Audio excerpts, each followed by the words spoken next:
Here I'm going to talk about plantain today. We've potted some up in some pots. We wanted to see how well they did, and they're doing absolutely beautifully.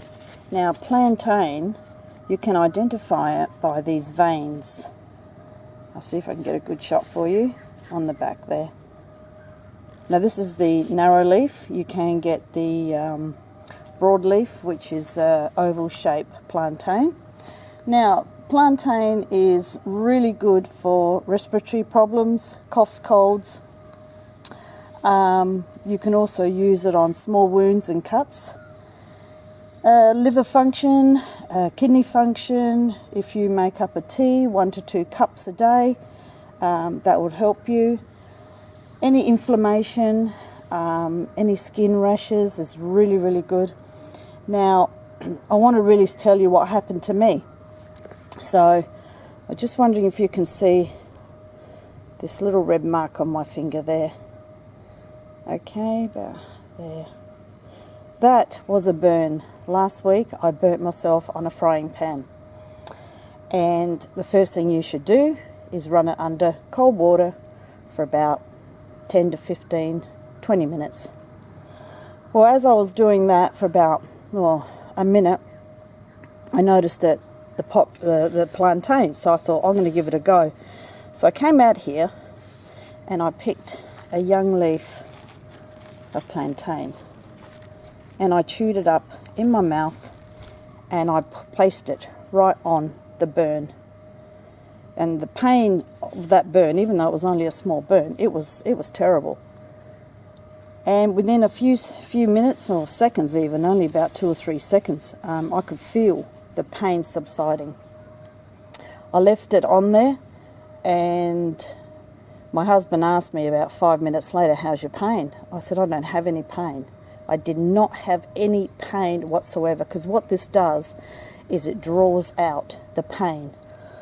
Also, the Native Americans, they used it to draw out toxins from snake bites. I mean, how cool is that?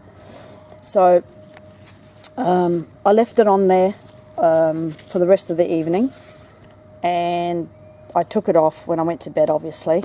Next day, I thought, well, I'm going to do it again. So I came out, picked another leaf, chewed it up, and placed it on my burn. And I just left that on there all day. I had no pain whatsoever, okay? After the end of that second day, I took it off, and there was no blistering, there was no scabbing, there was no pain. And all I'm left with was this little red mark.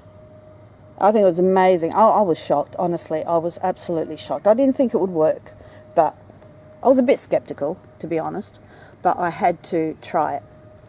Now, the other thing I think it's great for is your lungs, absolutely your lungs.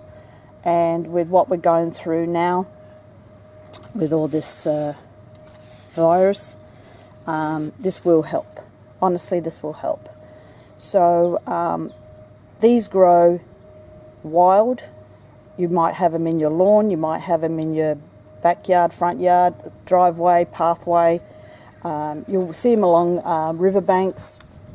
We have some down the front of our place, and also, if I can find the shoot, but I think it's broken off. There was a shoot.